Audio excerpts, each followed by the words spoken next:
네, 오늘 가정과 자녀를 위한 축복 기도회 세 번째 시간입니다.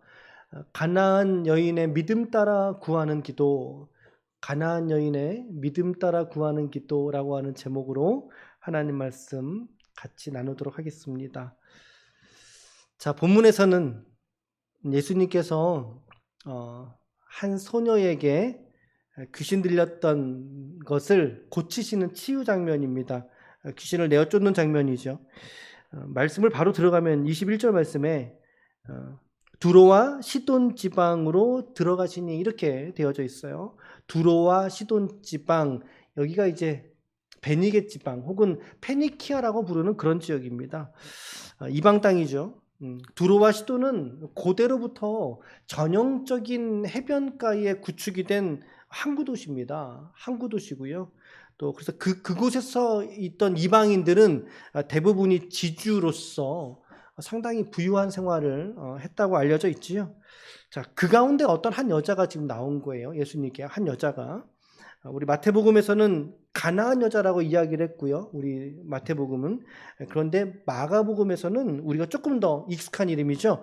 수로보니게 여인이라고 이름하고 있습니다. 수로보니게 여인. 그러니까 이름은 말하진 않은 채로 그녀의 출신이 어디인지를 말했어요. 가나안 사람이다. 마태복음. 수로보니게 여인이다.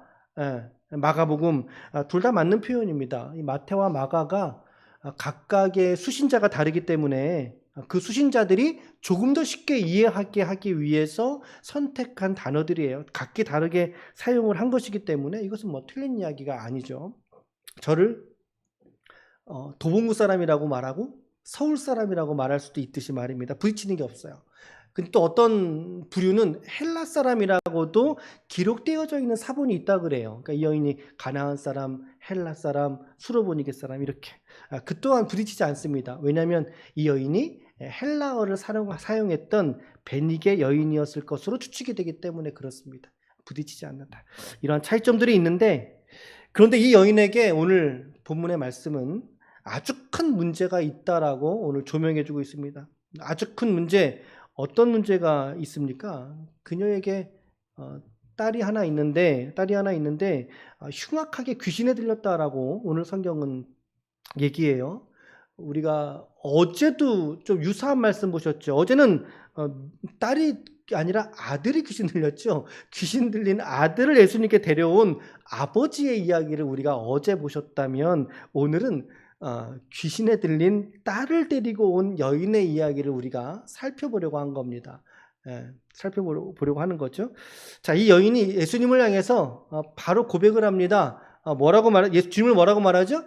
다윗의 자손이여라고 이야기를 한 것으로 보면 이 여인이 개종한 회심자구나 라고 하는 것을 좀 엿볼 수 있을 것 같아요. 예수님에 대한 가장 기본적인 정보가 뭐죠? 기본적인 신앙 고백이 뭐예요? 다윗의 자손이요, 이런 고백이잖아요. 주님의 신분을 인정하고 있는 모습을 보니까 이 여인이 개종했을 것 같다는 생각을 갖게 돼요. 자신의 딸이 정작 귀신에 들려서 괴롭겠으나, 그러나 정작 또한 자신도 그보다 못지않은 고통 속에 있었을 여인의 아픔을 좀 생각해 보게 됩니다. 마치 딸아이의 고통이 남의 고통 같겠어요. 그게 자기 고통 같고, 오히려 내가 아팠으면 아팠지. 그게 우리 부모들의 마음이잖아요. 뭐 자녀들 모두가 다 이런 문제점들이 있을 때 우리 부모들이 더 안타깝게 여기고 또 아파하고 또 상심하고, 이게 부모의 마음이고, 아마 이 여인이 그러한 중심과 태도에서 지금 예수님께 와서 지금 주님을 바라보고 있을 것 같아요. 그녀의 감정선을 우리가 좀 읽어볼 수 있게 됩니다. 그런데 그녀는 예수님에게 다윗의 자손이여 나를 불쌍히 여기소서. 그렇죠. 불쌍할 만한 처지예요. 딸이 그렇게 되었으니까. 내 딸이 흉악하게 귀신 들렸나이다. 어제는 그 귀신이 어떤 일을 벌였는지가 좀 상세하게 나왔는데, 근데 이런 이야기를 예수님이 들었잖아요. 다윗의 자손이여 저를 불쌍히 여기십시오. 그런데 이 이야기를 들으신 주님의 반응이 어떠냐는 거예요. 오늘 말씀해 보세요. 주님은 어떻게 반응하십니까? 그녀의 가슴 아픔, 가슴앓이, 외치는 외마디의 외침, 우리 주님이요 지금 들은 척도 안 하시는 거예요. 이거 뭐라고 표현해요? 귀등으로도 안 듣는다 그러죠. 지금 그 모습인 거예요. 예수님이. 한 여인은 예수께 와서 다윗의 자손이여 저를 불쌍히 여기소서 제 딸이 흉악하게 귀신 들렸습니다. 막 절규하고 있는데 예수님은 전혀 함구하고 있는 거죠. 얼마나 섭섭해요. 주님께서 이렇게 반응하시니까. 대답하지 않으셨어요. 그냥 자기의 갈 길을 쭉 가신 거죠. 애써 가신 거죠. 심지어 그의 제자들이 이 여인이 한 번 얘기했겠습니까? 그게 아닌 것 같아요. 문맥을 잘 보면 두 번, 세 번, 아니 계속 예수님의 그 제자들의 뒤통수에다가 대고 계속 외쳐대는 거죠. 다윗의 자손 예수시여. 그랬더니 그 제자들이요 듣다 못해서 예수님께 와서 요청하는 거예요. 주님, 저 여자 너무 시끄럽습니다. 아니, 제자들도 너무 섭섭해. 서운해. 빨리 가서 고쳐주십시오가 아니라 차라리 그를 보내십시오 이렇게 말하잖아요. 참 제자들도 섭섭한 거예요. 얼마나 시끄러웠으면 그렇게 얘기를 했겠어요. 얼마나 강력하게 요청을 했으면. 이 요청을 하고 있는 상황을 한번 여러분 생각해 보세요. 제 상상력에서는요, 이 상황의 여인들도 그 여인이 제자들이 지금 예수님께 가서 하는 그 이야기를 분명히 멀지 않은 가운데 그 소리를 좀 듣고 있을 거라고요. 여인이 보고 있을 것만 같지 않습니까? 예수님 뭐라고 말씀하실까? 제자들이 얘기했으니까 뭔가 다른 반응하실 거를 기대하지 않겠어요? 그 여인이 뭐라고 말씀하실 것인가? 다른 대화를 하실까? 마가복음에서는 이런 대화는 없어요. 마가복음은 아주 짧게 기록하고 넘어가는데 마태에서만 이 다이알로그가 추가로 이제 연결되어집니다. 주님이 뭐라고 말씀하십니까? 나는 이스라엘 집에 잃어버린 양 외에는 다른 데로 보내심을 받지 아니하였노라 라고 대답을 하시는 거예요. 이 대답은 지금 여인에게도 얘기한 걸 수 있지만 제자들에게 먼저 얘기하신 거고 제자들에게 얘기하신 그 예수님의 답변을 여인이 들었어요. 자, 무언가 분명 말씀을 하셨는데 저 말씀이 지금 저 23절에 24절에 저 말씀이 예수님의 그 죄송합니다. 이 여인의 요청에 대해서 고쳐주십시오. 우리 불쌍히 여겨주십시오. 그것에 대한 거절인가요? 아니면 승인인가요? 아니면 여인에 대한 태도를 시험해 보시는 걸까요? 어떤 걸까요? 네, 저는 예수님이 이 여인을 달아보고 계시는 장면이다. 달아보고 계시는 것이다. 실은 이 본문을 설교한 지가 그렇게 오래되지 않았어요. 우리가 올해 마태복음 띄었잖아요. 기억나시죠? 네, 오래되지 않았어요. 저는 완곡한 거절이라고 생각을 했었거든요. 처음에 이 본문 설교할 때. 그런데 다시 한번 이 본문을 묵상하면서 이거는 거절이 아니었다. 거절이 아니라 사실은 이렇게 말씀하시는 주님의 처신, 주님의 이 상황을 이 여인이 어떻게 받을 것인가 라고 하는 그녀를 향해서 예수님이 지금 시험해 보신다는 거죠. 한번 달아보시는 거라는 거예요. 마치 너의 의지가 지금 어느 만큼 있는지 한번 확인해 보자. 우리 리트머스 시험지 같은 그런 문장으로 저는 묵상이 되더라고요. 이 24절 말씀이. 너가 정말 여인이 너가 정말 나의 구원을 나의 치료와 나의 구원에 있어서 너가 정말 그 간절함이 있느냐? 너의 딸의 병 나음에 있어서 너가 그와 같은 사모함이 있느냐라고 하는 말씀을 예수님이 간접적으로 돌려서 이와 같이 말씀하신 거 아닐까라고 하는 생각이 듭니다.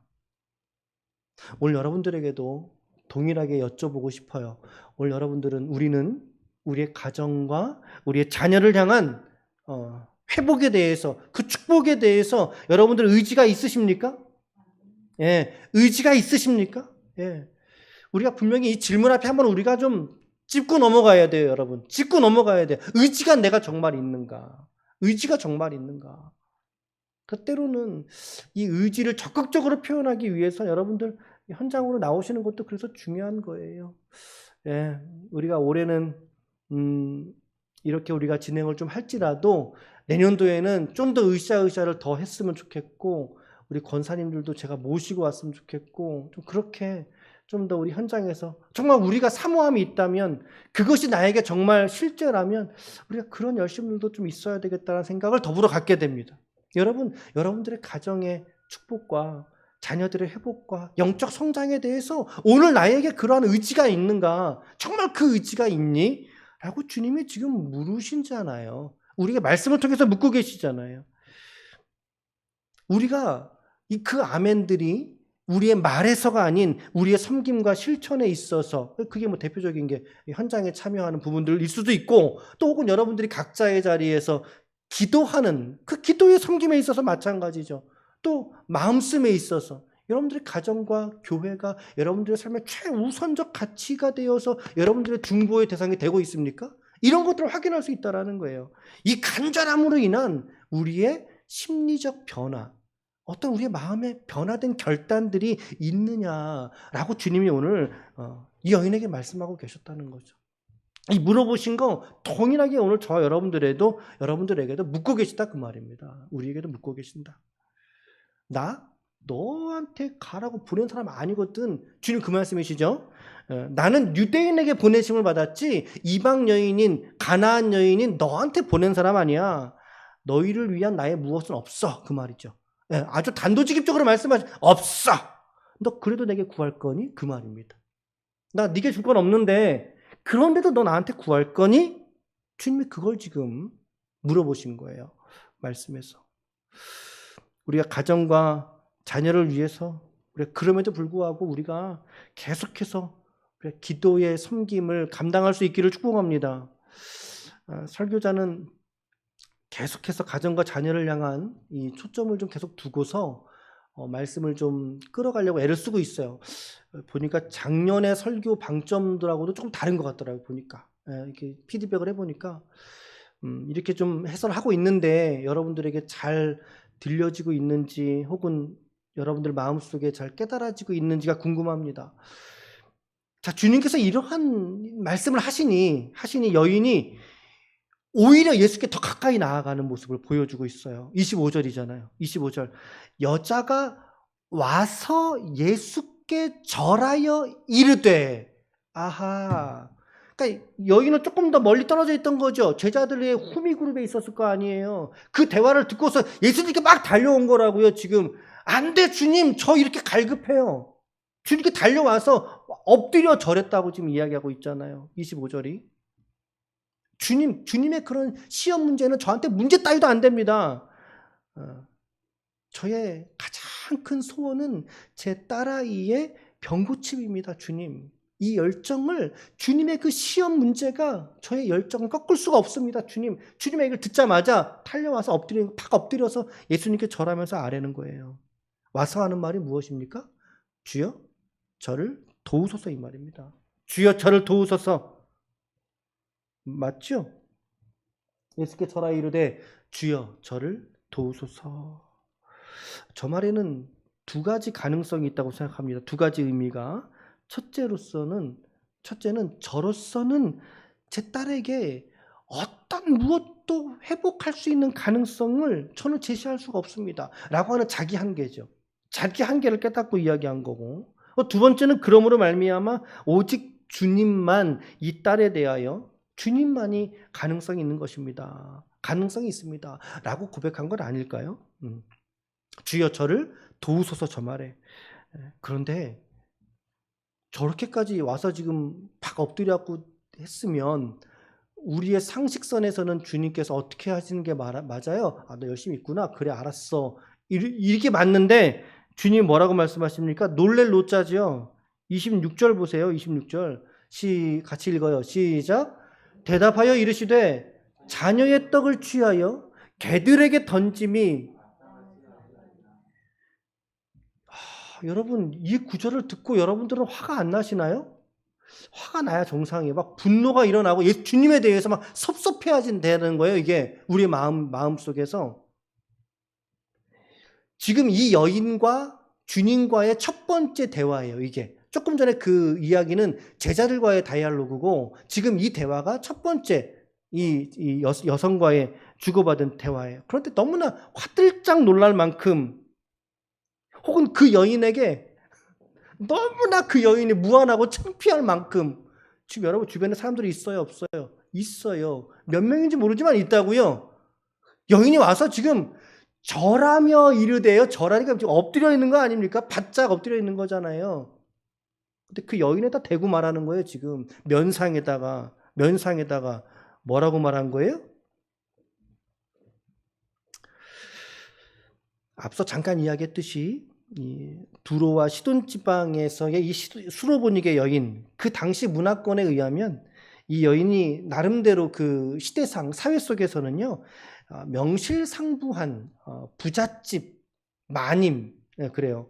그 여인으로 추측이 되거든요. 그러니까 돈이 없는 여인이 아니에요. 그러니까 주변에서는 마님 소리를 들으면서 생활하고 있던 그런 여자라는 거예요. 그런 여인일 수 있다는 거예요. 그런 여인에게 지금 예수님의 말씀은 다름 아닌 너가 지금 무엇과 같다? 개와 같다. 개와 같다. 그리고 내 자녀에게 줄 떡을 지금 개와 같은 너에게는 내가 주지 않을 거야 라고 말씀하신 거죠. 얼마나 비참해요. 얼마나 창피스럽고, 내가 이러려고 내가 예수님께 온 줄 아나? 내가 마님 소리를 듣는 여잔데 분명히 그 주변에 그 여인을 알고 있는 사람들도 있을 테고, 그들 앞에서 지금 나더러 개라고 말씀을 하시니, 상식선이라면 우리 같으면 어떻게 표현할까요? 어떻게 대응하는 게 상식적인가요? 그냥 그 자리를 박차고 나가는 게 맞아요. 예수님의 뺨이라도 한번 후려갈기고 그리고 가는 게 맞아요. 그게 맞아요. 누구나 그렇게 생각했을 거예요. 그런데 이 여인의 태도를 한번 보시자고요. 이 여인의 태도를 한번 보세요. 기가 막힌 상식을 뒤집어 버리는 반전을 우리에게 보여주고 있습니다. 27절입니다. 27절. 시작. 여자가 이르되 주여 올소이다마는 개들도 제 주인의 상에서 떨어지는 부스러기를 먹나이다.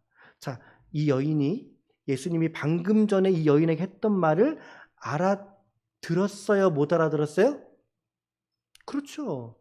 정확하게 알아들었어요. 지금 못 알아듣는 말 하는 거 아니에요. 정확하게 예수님 무슨 말씀인지 알아듣고 이야기한 거예요. 심지어 많은 유대인들은 예수님을 인정하고 받아들이지 않는 반면에 이 여인은 오히려 자신이 그리스도 안에서 자신이 누구와 같은 존재라는 사실을 인정하는 겁니까? 나는 그래 맞아요 주님, 개 같은 존재입니다. 저는 그 정도밖에 안 되는 사람입니다. 스스로가 인정하는 거예요. 내가 개입니다 주님. 스스로가 비천에 처하는 거예요. 그러면서도 단 한 가지의 소원을 끈질기게 예수님 앞에서 지금 탄식하듯이 계속해서 지금 요청하고 있는 거 아니겠습니까? 그게 무엇입니까? 개들도 주인의 상에서 떨어지는 부스러기는 먹지 않습니까? 맞아요 주님, 저 개 맞아요. 그런데 개들도 주인의 상에서 떨어지는 것을 먹잖아요. 그 부스러기라도 그러면 주님 저에게 주십시오. 응? 저에게 좀 주십시오. 그것이 내 딸에게는 가장 강력한 치료약이 될 줄로 믿습니다. 라고 이 여인이 고백하고 있는 거예요. 그것이 자신의 딸을 살릴 수 있는 유일한 길임을 믿었던 거죠. 그 믿음을 포기하지 않았던 거죠. 이 여인은 상에 올려진 전체 음식을 다 원한 것도 아니었어요. 아주 일부분. 밥 먹다 떨어진 거 하나. 땅에 떨어져 흙이 묻었을지라도 그거라도 나 좀 주십시오. 주님. 대단한 믿음인 거죠. 그러니까 상식을 뛰어넘는 믿음이고, 반전의 믿음이고, 치열한 믿음이고, 끝까지 붙드는 믿음이죠. 이 여인의 믿음이, 이 여인을 향해서 예수님도 감탄을 금치 못하십니다. 예수님도. 마지막 구절 28절 시작. 이에 예수께서 대답하여 이르시되 여자여 네 믿음이 크도다. 네 소원대로 되리라 하시니 그때로부터 그의 딸이 나으니라. 자, 적용점을 좀 생각해 본다면 여러분들은 어떤 부분들이 좀 도전이 되시나요? 저는 이런 지점들이었는데, 첫 번째는 나의 가정의 문제들, 그리고 내 자녀의 문제들, 정말 이 문제들 끌어안고 갈 수 있는 게 주님밖에 없구나 라고 하는 걸 깨닫게 됩니다. 정말 주님에게로 나아가야 되겠구나. 내가 엎어져도 주님 앞에서 엎어져야 되겠구나. 저랬잖아, 이 여인이 엎어졌잖아요. 내가 엎어질 때가 어디냐는 거예요. 내가 엎어지는 자리가 주님 앞의 자리에서 엎어져야 되겠구나 라고 하는 거 보지 않습니까? 여러분, 이 여인이 돈이 없는 여인이 아니라니까요. 돈이 없어서 못 고친 게 아니었어요. 그동안 딸을 고치지 못한 이유는 무엇이었겠어요? 주님에게 데리고 오지 않았기 때문이었던 것입니다. 그런데 문맥을 잘 보시면 여러분 지금 이 여인의 옆에 딸이 있어요, 없어요? 문맥은 어때요? 딸을 데리고 나왔다는 흔적이 없어요. 그러니까 아마 자신만 나온 것 같아요. 자기만 나온 것 같아요. 중요한 것은요, 내 자신이 먼저. 내 딸의, 내 가정의 구원과 은혜와 회복과 축복을 구하는 우리 자신이 먼저 스스로가 하나님 앞에 엎드릴 줄 아는 게 중요하다는 거예요. 그리고 나서 우리의 자녀의 문제들 주님 앞에 가지고 엎드릴 때 중요하다. 우리는 가정에 문제가 생기면 대부분이 일반 은총의 영역에서 많이 우리가 의지하게 되죠. 특히 심리치료라든가 가족상담이라든가 우리가 사용해야 됩니다. 맞아요. 우리 주일날 민경사 목사님이 가족상담에 관한 전문가시니까 심리치료가 필요하면 해야죠. 약물로 치료가 될 수 있다면 적극적으로 약물 치료를 해야죠. 해야죠. 그러나 중요한 것은요, 우리의 이 가정 회복을 위한 우리의 많은 시도들조차가 주님께서 우리에게 근본적으로 은혜를 주시지 않으면요, 전부 다 그게 무용지물이라는 사실을 잊으시면 안 된다는 거예요. 우리가 어떠한 시도들을 하든지 간에 구하든지 간에 그 안에 그리스도의 은혜가 더딥혀지지 않으면 안 된다. 잠깐 반짝 좋을 수 있죠. 상담받을 기간 동안은 좋을 수 있죠. 약물을 먹는 기간 동안은 좋을 수 있지요. 누구한테 공부를 과외 배울 땐 좋을 수 있죠. 그러나 그게 끊어져 보셔요. 다시 원위치로 자꾸 돌아오잖아요. 우리 가정도 마찬가지고 자녀도 마찬가지고요. 중요한 것은 우리의 모든 시도들을 주님 앞에서 감당해야 된다라고 하는 것을 잊지 마시길 바랍니다. 다시 돌아가는 것. 다시 돌아갈 수밖에 없는. 중요한 것은 우리가 먼저 주님께 나와 우리의 자녀들을 끌어안고 우리의 가정의 문제들을 끌어안고 주님 앞에 엎드릴 수 있는 저와 여러분들이 되시기를 축복합니다. 그렇게 해서 우리는 첫 번째 관문을 잘 열어가고 있는 중이죠. 말씀의 논리를 잘 따라오고 계시나요? 첫 번째 시간 우리 어저께 그리고 오늘 주님 앞에 엎드려야 된다. 두 번째는 주님 앞에 엎드릴 때 특별히 나의 존재가 무엇인지를 고백할 수 있어야 되겠다라고 하는 것들도 깨닫게 되어집니다. 여기는 스스로가 맞아요. 저는 개 같은 사람입니다 라고 누가 시킨 게 아니라 그 여인 스스로가 동의한 거예요. 그렇게 동의한 거예요. 정말 어려운 얘기였을 텐데 사실은 어쩌면 자기 종주 옆에 있을지도 몰라요. 수행되는 사람과 같이 왔더라면.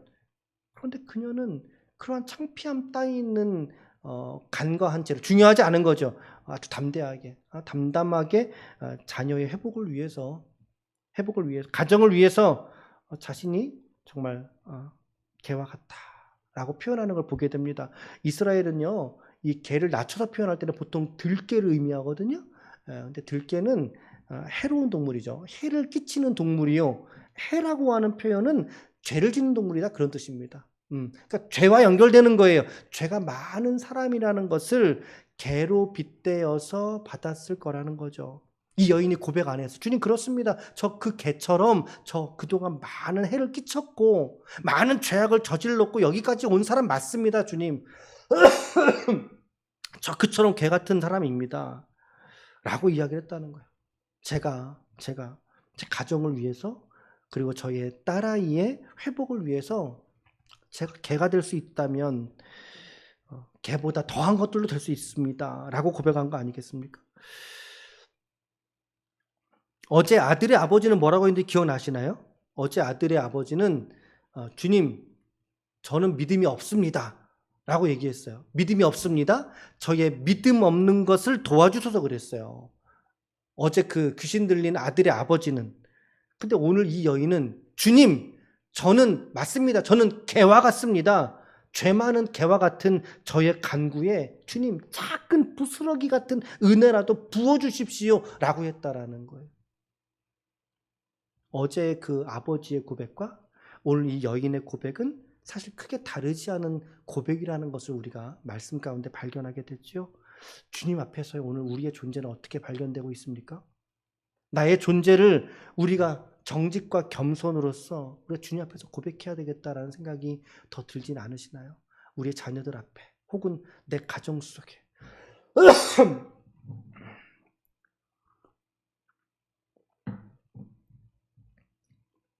마지막 세 번째로는 기도하고 또 기도함으로써 우리의 인내를 주님께 드려야 되겠다라고 하는 것입니다. 여러분, 이 여인이 주님께 몇 번 기도했을까요? 본문을 잘 읽어보셨으면 아실 텐데 몇 번 기도했을까요? 이 여인이 주님께 기도, 표면상 나타나는 관찰에 의하면 몇 번이에요? 3번. 본문의 횟수만 3번이에요. 나를 불쌍히 여기소서 그랬잖아요. 제자를 뒤통수에 대고, 그리고 주여 저를 도우소서 그랬잖아요. 그렇죠? 그리고 27절에서 한 번 더 부스러기를 주십시오. 이거 간구 아닙니까? 그러니까 적어도 3번. 자, 그런데 이 3번만은 기도한 게 아니에요. 아까 말씀드렸죠? 제자를 뒤에다 대고 계속 기도하며 쫓아왔다는 거죠. 그러니까 이 여인은 숱한 기도의 거절감 속에서도 기도를 포기하지 않았다는 사실입니다. 할렐루야. 오늘 저와 여러분들도 내 기도가 들어지지 않는가 봐 에서 멈출 게 아니란 사실이죠. 네, 그게 아니라는 거예요. 이 여인은 기도의 거절감 속에서도 계속 주님을 향하여 계속 기도하면서 주님을 쫓아가지 않았습니까? 훨씬 더 많은 기회 속에서도 주님께 간구했던 이 여인의 모습을 보게 되는 거예요. 이것은 믿음이 있었기 때문에 가능한 기도였어요. 믿음이 없었다면 한 번 기도하고 그치는 기도 믿음이 없는 거예요. 하지만 믿음이 있는 기도면 하나님이 응답하실 때까지 우리 마음속에 그 응답이 감동으로 다가올 때까지 정말 주님의 바지끄대를 붙잡고 기도하지 않겠습니까? 저는 그렇게 봐요. 믿음이 없었다면 이런 기도하지 못했을 것이다. 우리의 가정이든 자녀들의 어떤 문제와 상황들, 이러한 내용들은 사실은 오늘 내일 후딱 이루어지는 기도 제목이 아니죠. 그죠? 돈 문제면 빨리 이루어져요. 딱 있으니까. 근데 자녀나 부모님들 구원의 문제나 이거 시일이 오래 걸립니다. 인내가 필요합니다. 그럴 때 여러분들 어떻게 하셔야 되겠어요? 오늘 우리의 기도의 수고가 있어야 되고 믿음의 인내를 주님 앞에 드릴 수 있기를 축복합니다. 사람에게 드리려고 애쓰지 않아도 괜찮아요.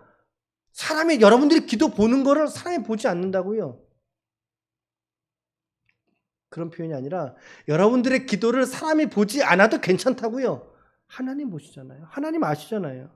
여러분들의 기도의 수고와 믿음의 인내를 오직 주님 앞에 드릴 수 있기를 축복합니다. 그럴 때 그 여인이 주님의 주목을 받는 거예요. 주목을 받는 거예요. 이런 표현 쓰면 좀 경망스럽지만 기독교 인구가 20억입니다. 20억이 전부 다 기도하거든요. 주님께서 어떤 기도의 사람의 기도를 들으실까요, 여러분? 20억 명 중에 한 명이 되셔야 됩니다, 여러분. 우리가. 이런 표현이 조금 적용이 좀 그렇긴 하네요. 여러분, 이러한 믿음의 인내를 주님께 드릴 때 주님께서 그 여인을 주목하시고 그 여인을 바라보시잖아요. 그 딸을 고쳐주시지 않습니까?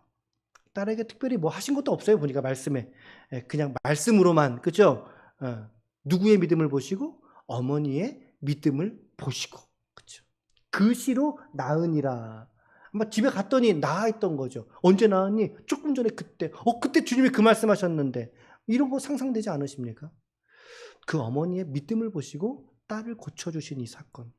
오늘 여러분들의 믿음을 보시고 여러분들의 가정에 복을 주시고 가정의 회복과 치유의 은혜를 우리 주님께서 허락하시기를 축복합니다. 주님께서 부디 우리 지체들의 이 귀한 믿음들을 보시고 여러분들의 가정과 자녀 위에 크신 은혜와 이 땅에서의 강복을 부으시기를 축복합니다. 오늘 잊지 마셔요. 3가지. 첫 번째, 가정과 자녀들의 문제들 정말 주님께 나와 엎드러지자 우리가. 두 번째, 주님 앞에서의 나의 존재가 무엇인지를 정직과 겸손으로 고백해야 되겠다라고 하는 사실. 세 번째, 기도하고 또 기도하자. 거절감이 있을지라도 포기하지 않고 기도하자. 기도의 수고, 믿음의 인내, 사람이 아니라 주님에게 드리자라고 하는 거예요. 주님께 주목받는 인생이 될 때, 그럴 때 우리 인생 가운데, 우리의 가정과 우리 자녀 가운데 하나님의 크신 은사와 축복이 부어질 줄로 믿습니다. 아멘. 아멘.